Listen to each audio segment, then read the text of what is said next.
It is the book of Job, not the book of Job. Millions of Americans haven't gone to this book because they're afraid it means that they'd have to go to work. That's my one joke. It's the best I have. I was asked to look at the book of Job a couple months ago, actually. And so I started doing some groundwork on it. I haven't taught from Job in probably 15 years. And so I started doing a little groundwork. And then, especially after the last couple weeks, Brother Bill, I put special effort to try to not be so preachy. I mean, that was my goal this is the Sunday school 40 minutes, not the Sunday school hour, Brother Hank.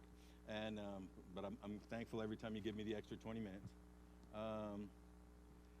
So I just don't want to be so preachy. Let's go through this book and see how it goes. But then the last couple weeks, as I've tried to look at it, for me, it's the application in this book that is so important.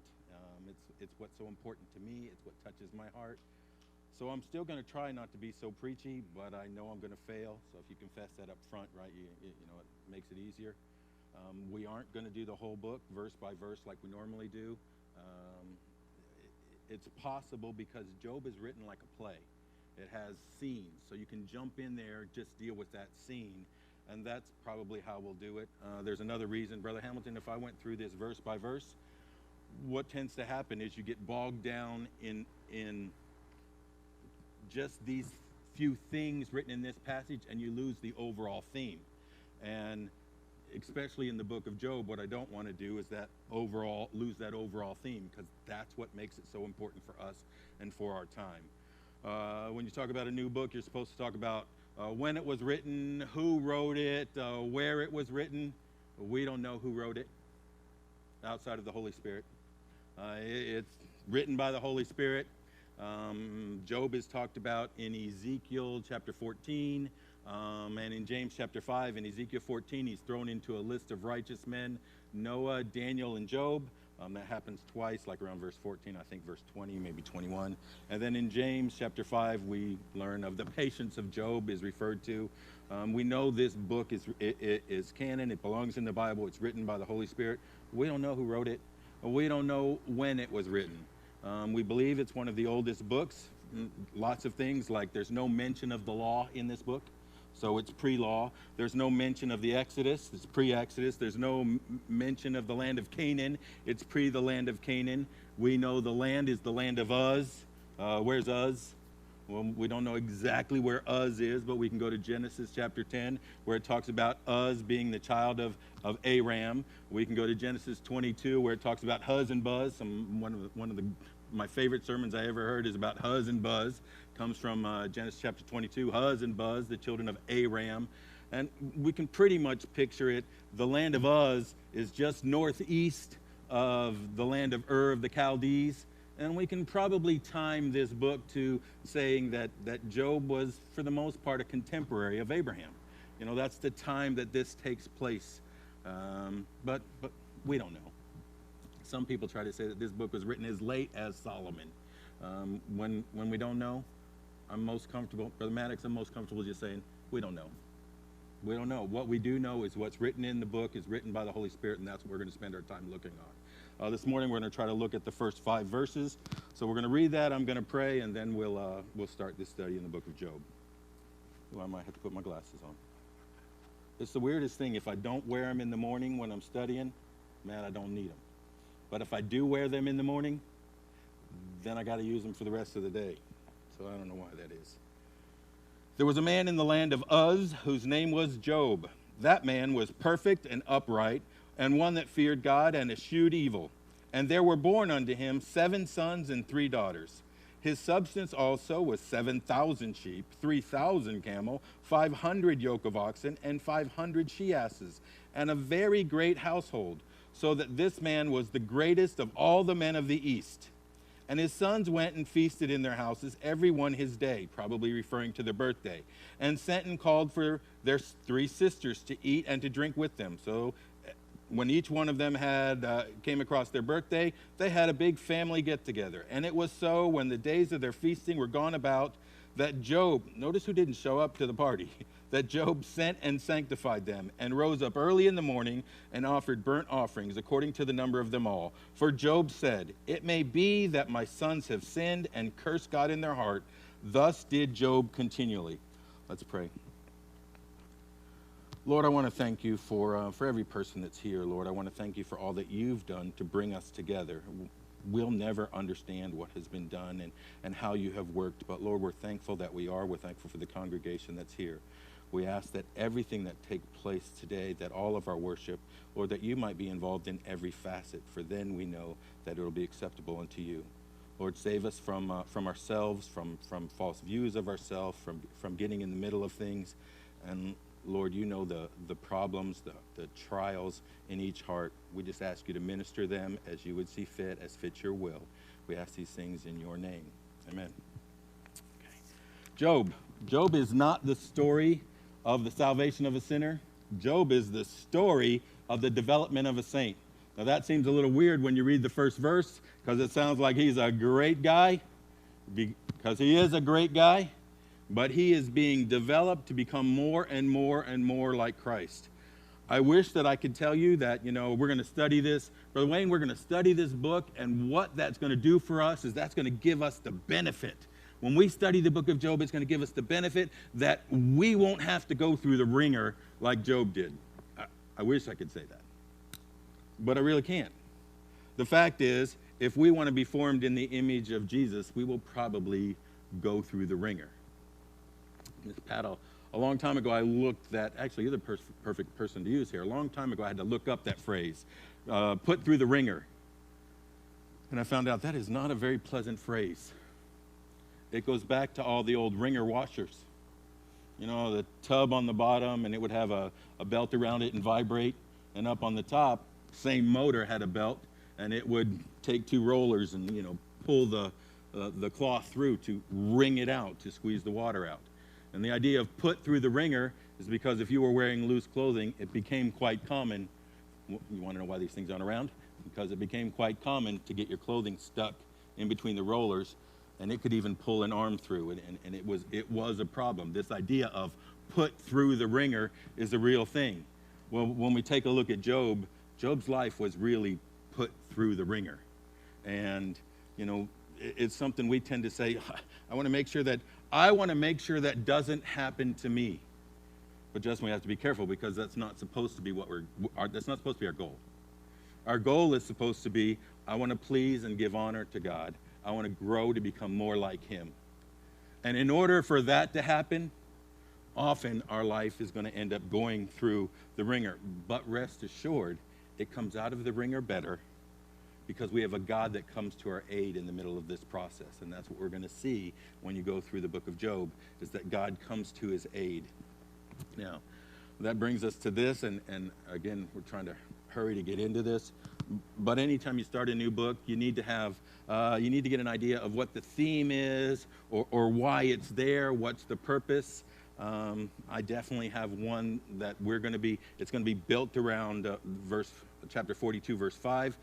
But there actually are multiple ideas of why Job's life went through the ringer. What's the theme, the purpose of this book? The first one is obvious. We'll see it in chapter 1 next week. But that is, this happens that Satan might be silenced. God's glorified and Satan's silenced. Now, Brother Wayne, when we get there, that's kind of problematic, because you and I, we can sit right here and say, okay, that's good, that's good, that's good. But there's something inside of me that just says, God, loving God who loves me, and I put all my faith in and all my trust in, and Hank, I'm going to depend on all my life for him. He's going to put me through the ringer just to... Oh, I got it. Brother Bill, you ready? He's going to put me through the ringer just to shut Satan up. That doesn't necessarily seem comforting. But Doug, it's much more than that. So you and I, we have to make plans. They're single-focused plans. I'm going to accomplish this. I'm going to fix this thing. But we have a big God. He not only is dealing with Satan at the same time, but he's dealing with Job, Job's friends, us today. Okay, so there are some other things. Yes, Satan is going to be silenced. But you go through this, you get to the end of the book, Brother Bill, God means well for his own. Job prospers through this process. And we usually go to the prosper of, well, he prospers in his wealth, and he prospers in his authority, and he prospers. Okay, all those things are true, but I think he prospers a little bit more, and that's going to be our theme. That's where we're going to end up. But not only does Job prosper in this, but Job learns to pray, not to leash out, not to just lash out at his friends. Because there's part in there where Job gets a little, let's see, we just got done with Romans 12. He gets a little argumentative. He gets a little attacking. He's not exactly trying to live peaceably as much as is possible with all men. He's not letting his love be genuine. All right. Job tends to get a little combative in the middle of this book. And Job learns by the time the end, you want to know what brings the book to the end? Doc, you know, Job prays for his friends. After Job prays for his friends, boop, things begin to change. You know what happens for 30 chapters in between there? Job's a little unhappy with his friends. They should be treating me better. And so Job learns a lesson to pray, how to deal with evil, to overcome evil with good. Job's friends learn not to judge the circumstances. You know, not to, we can tie this back to Romans 12 too. Not to be wise in their own eyes. Not to say circumstances say this must be going on. You see, because, but Doug, I am so golly, and I've spent so much time in the Bible. I know exactly what God's doing, and this is only happening in your life because. Well, they had a little conversation with God and had to learn that it's not necessarily the way it should be. Job's friends learned some things. Job learned some things. What Job really learned to see was himself. Chapter 40, Job talks about that. Chapter 42, Job talks about that. Again, really important. You know how much change will happen in your life, Brother Wayne, until you see yourself? None. If you don't see a need, if you don't see something that's wrong, why are you changing it? If everything is somebody else's fault, if it's Brother Mark's fault, if it's Doc's fault, and if it's my fault, well, you can just be the quantive American victim, and it's everybody else's fault. You never change. By the time you get to the end of this book, Job realizes that there needs to be some change. And Job's change brings dramatic change in the circumstances. It has great effect. But, chapter 42, verse 5, this will be our theme.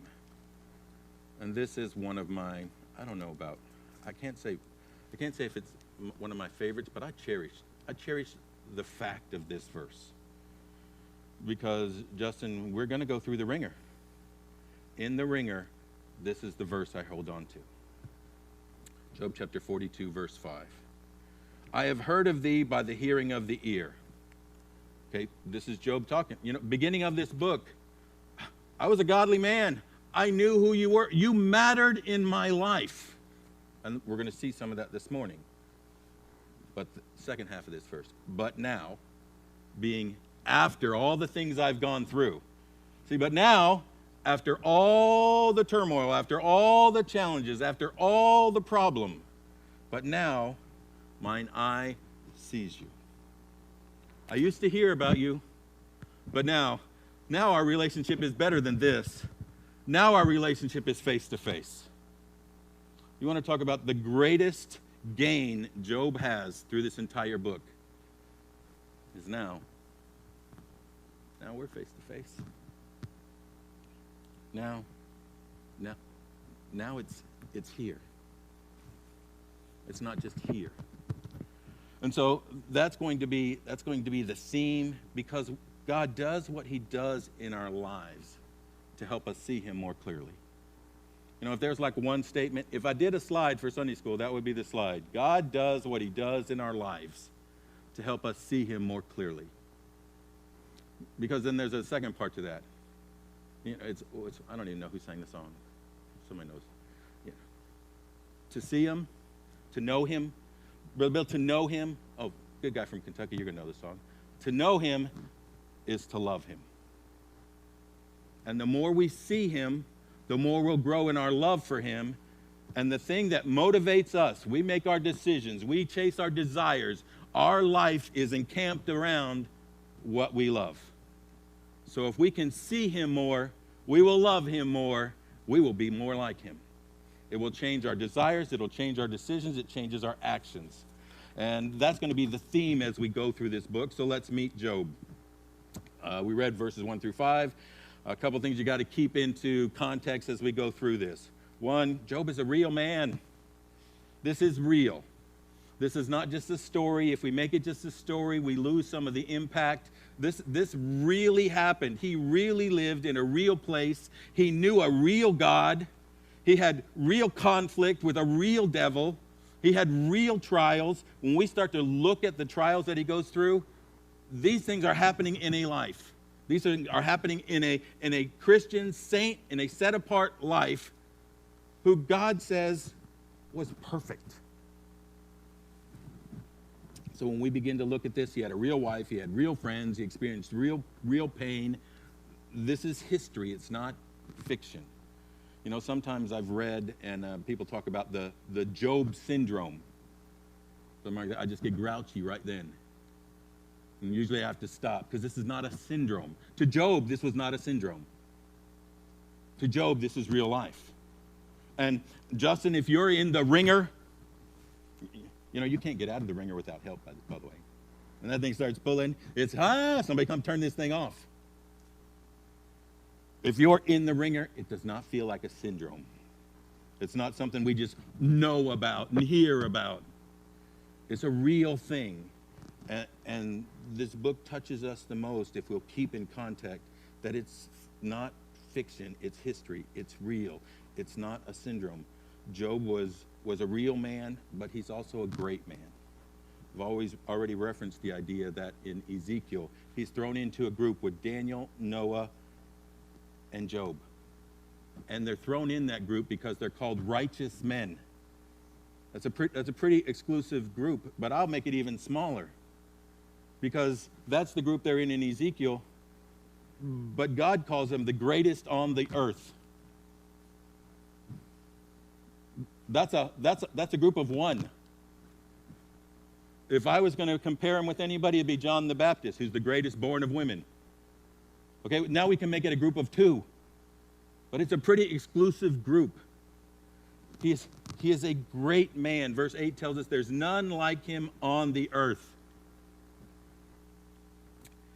And that's not Job talking. That's not, and that, you know, you tend to be, Ben, if you hear me talk about me, I might be the greatest on the earth. But it's God talking. By the way, you'll know when people think they're the greatest on the earth because they want to be worshiped. Bow down to me, don't question me. It's a scary place to be. Especially when pretty much the beginning of every list in the New Testament is Christians are, let this mind be in you, lowliness, or take on humility, or... But Job's not talking, God's talking, and he makes him a great man. He's a great man financially. He's great in influence. His substance was 7,000 sheep, 3,000 camels. I mean, he's a great guy.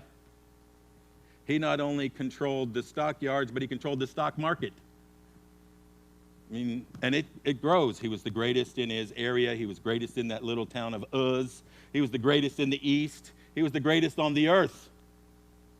But more than just being a great man financially, he was great in honor. And God honored him. We've been talking about honor. Job doesn't honor himself. Now you can talk about the things he's accomplished. And I read some commentaries that say, at this point I'm supposed to say, Job was hardworking. Job had a mind for business. Job was a natural leader and could influence people. All those things are probably true. But you know what Job does? Job says, God did this. He says it when God gave it to me and God took it away, and blessed be the name of God, because it wasn't him. Job, in his testimony, says, yes, all these wonderful things and all this influence and all this power and all this money and all this blessedness of my home and my family and my friends and all these things, God gave it to me. By the way, now I don't want to point out that he was hardworking and had a mind for business, and I want to point out that Job woke up every morning and put on God glasses. He saw the day through God glasses. It is essential for a blessed life for us to look at the day through God glasses, because it changes everything. And when we look at Job being honored, and again, I just want to throw out as much as I can about Job so we can get into it the next one. But Brother Bill, I want you to understand, he was honored without wickedness. I work in the business arena. I deal with a lot of quote-unquote businessmen. Okay.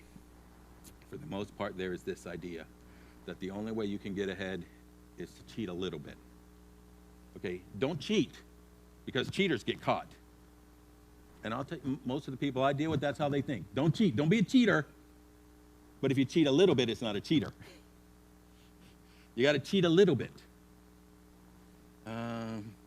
You gotta compromise some. You got to cut corners somewhere. You got to hide something. If you're going to be profitable, if you're going to be better than the other guy, somewhere you got to be doing something he's not. You got to be hiding some money somewhere. Well, we know that wasn't Job, because he was upright and perfect and a man that eschewed evil. He wasn't a compromiser. Justice and righteousness mattered to him. When we get this picture of Job, Job is a guy who, Doug, it was the God glasses that mattered, not the getting ahead. God blessed him, but it was God that mattered. Now, there's some struggle in the middle, and we're going to get to look at that struggle, and that's really beneficial for us, because we're going to find out we probably have some of that same struggle. But that's why we jumped ahead to verse 42, to chapter 42, verse 5. But in the end, Job got ahead, and he got ahead this way. I used to hear, but now I see. And that changed everything. Not only did Job avoid the idea of wickedness in being honored, but he avoided worldliness. I work in the world. Here's what happens, Brother Bill. I've been told so many times that, Brother Jeremy, if you want to get ahead, you gotta join in with the group. You gotta find a way to make the boss happy. Go to the party. Abandon Sunday once in a while. Go out on the golf course. I know you don't golf, but if you did, you would. And you got to find a way to just be part of. People in the group are the ones who make advancement. Well, some of that, I agree. Ben, I agree. You got to please the boss.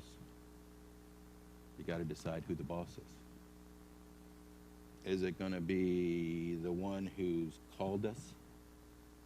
Or are you still trying to control life on your own?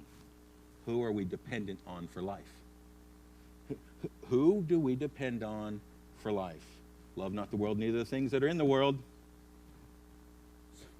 So that whole pursuing, it just wasn't part of Job's life. It just wasn't how he saw things. Job eschewed evil.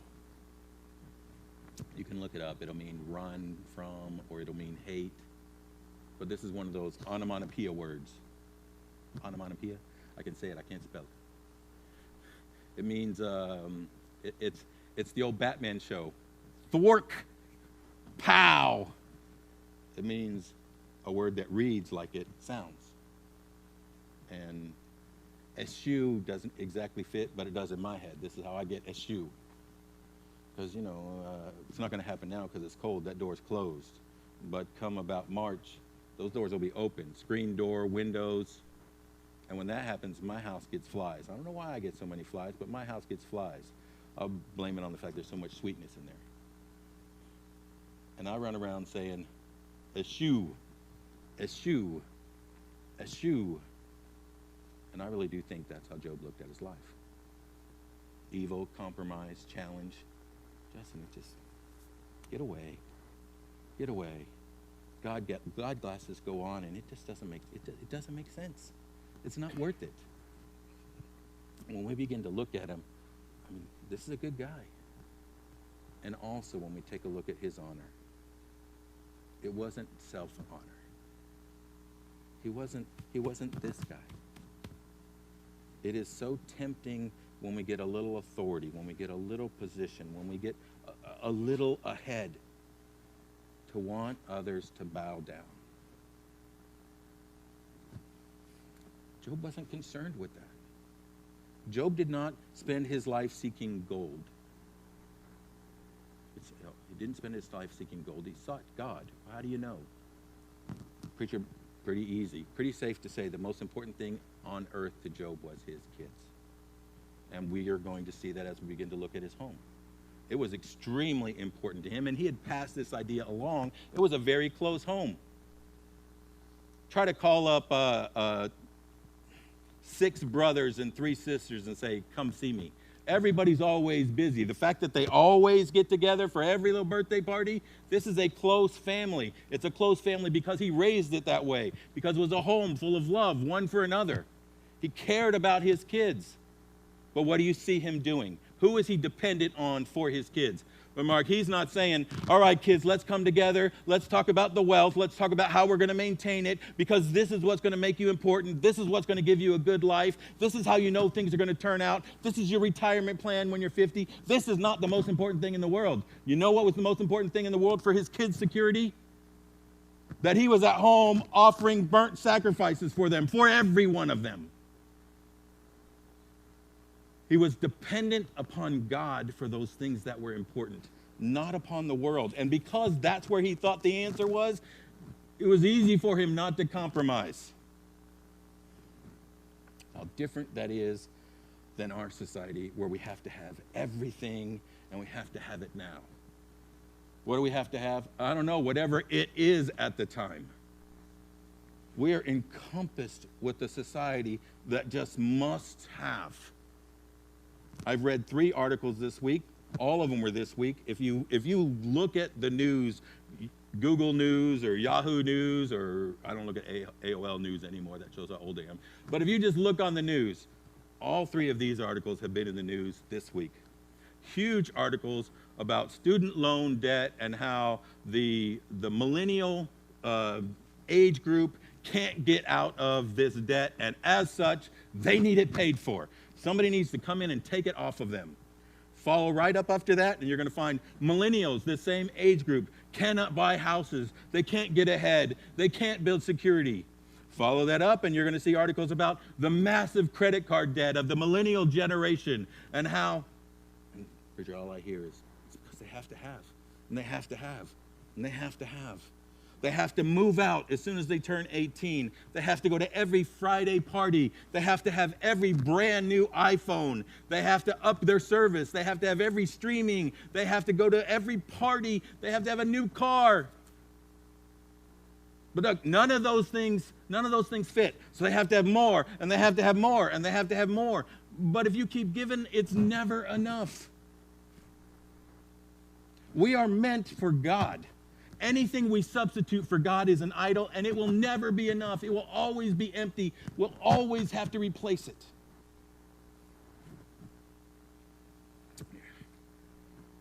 All right, well, here's my little blip. Here's my little political blip.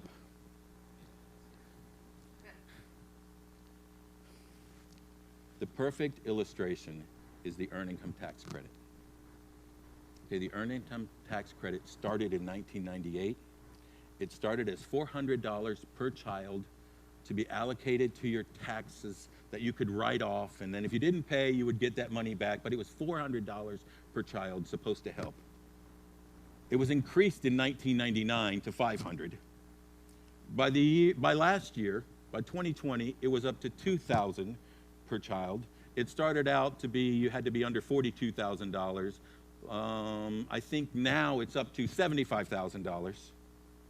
And in the Rescue Act of 2021, it was raised to $3,600 per child. And you can claim as much as $75,000. And I want you to just quick numbers. Meaning, a person could make $85,000 a year. That's not poor, by the way. $85,000 a year, you just have to save and have a plan to build a life. A person could make $85,000 a year. Right off the $25,000 for married, that puts you at $60,000. At $60,000, you qualify, you're under the $75,000 mark. The new number is going to be $3,600. A person could bring in $13,000 plus a year for an earned income tax credit and still be making $60,000. Now, I'm just thinking about, Matt, I'm thinking about this whole, millennials can't afford to buy a house. Okay, well, 2 years you put up that $13,000. Last year it was $10,700, I think. But 2 years you put up that $13,000, you got a down payment for a house. Why don't we have a whole lot of down payments for houses? Because that's not how it's being spent. We're not solving the problem. It's the old adage, give a fish, you eat a fish. Teach to fish, you can now take care of yourself. But we have raised a generation that wants to be provided for. This was not Job. Job is not unhappy because everything wasn't given to him. And why do I spend so much time? Because I don't want us to take our time and our society and apply it to this guy. Because this is what happens. Brother Bill, this is what happens. If that millennial is my kid, I tend to make it okay. Because I want to make my kid okay. Now back to what we just got done saying. If that's okay, why would there be any change? So I don't want to blend all this. Job was a righteous man.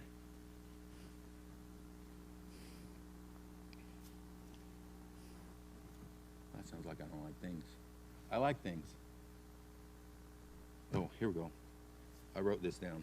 I actually went back, found the tape so I could get this quote exactly. It's not wrong for us to have things. It's wrong for things to have us. I heard that about 23 years ago right there.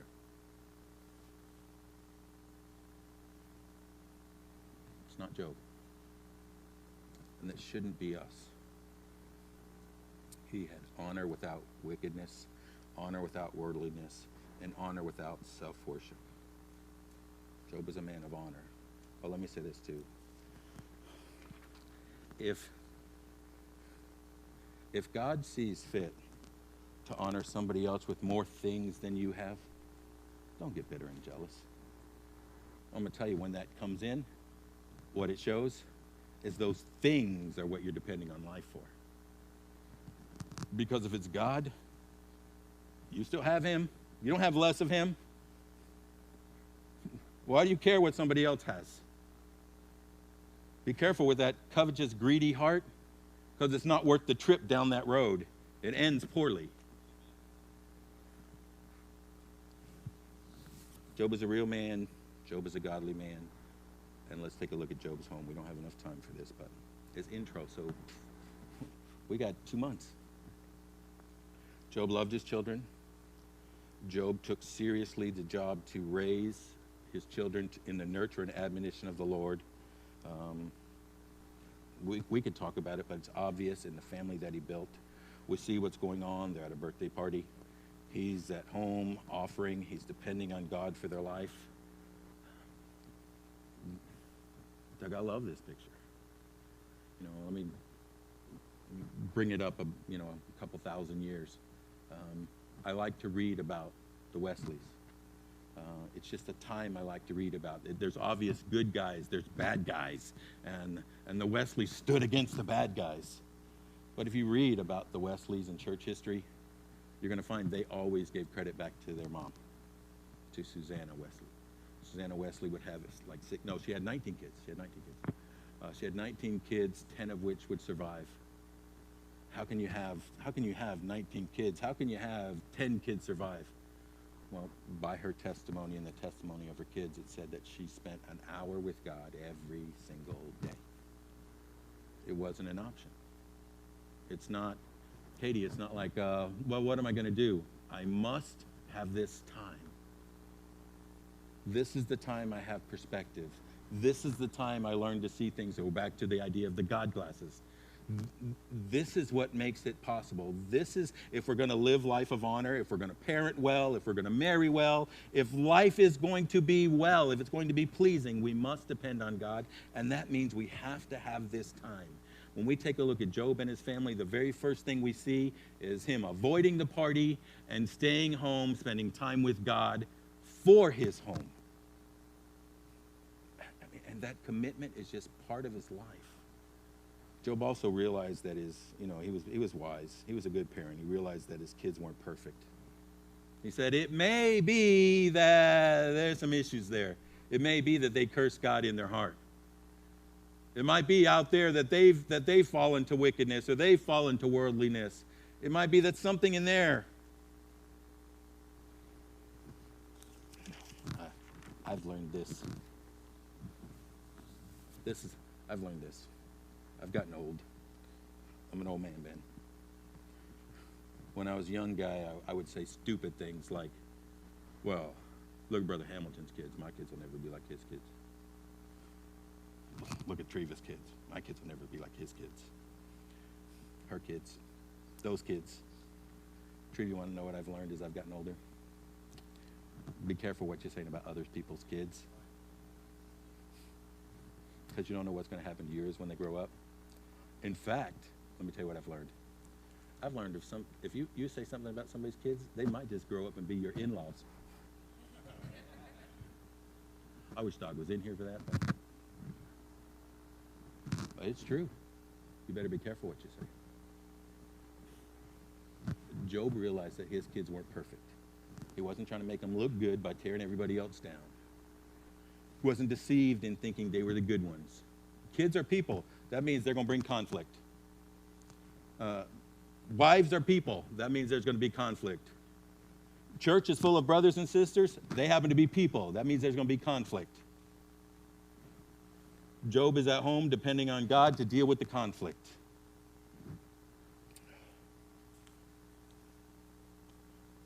Let me jump ahead because we're going to close with there. Job says this, verse 5. And it was so, when the days of their feasting were gone about, Job sent and sanctified them, and rose up early in the morning, important, and offered burnt offerings according to the number of them all. For Job said, it may be. He realized that nobody's above falling prey. It might be. It's possible. But nobody is above falling prey to self getting so big you can't see God behind it. Nobody's above falling prey to the world becoming so big that you can't see God behind it. Nobody's above falling prey to the idea of I'm being treated wrong and I'm a victim and I get angry and that just fills my life to the point that I'm so bitter I can't see God behind it. Well, nobody on this earth. I guess if you're above Job up here, you'll be above sin. But outside of that, we're not above it. It's possible. And Job realized it was possible. It's possible. It could be. And so he spent his time dependent on God, because this is a heart issue. It's out of the abundance of the heart. Preacher, when my boys were young, I say when I was young, when they were young, because I can't do this now. They nice to me and they let me think I can, and I'm appreciative of that too. But when they were younger, I could beat them into doing what I wanted them to do. Now, honestly, I tell you I didn't have to, but I could. But it wouldn't have mattered, because when they get older, they're going to do what their heart desires. No, I can't beat a change into their heart. The heart is God's territory. Job loved his family, and you know who he's taken the heart business to? He's taken the heart business to the one who can deal with the heart. Job was a wise man. He was perfect. He loved God. The more you love God, the more you're going to hate sin. He eschewed evil. And we're going to spend some time looking at Job's life and see what we can learn from it. Ben, will you close in a word of prayer this morning?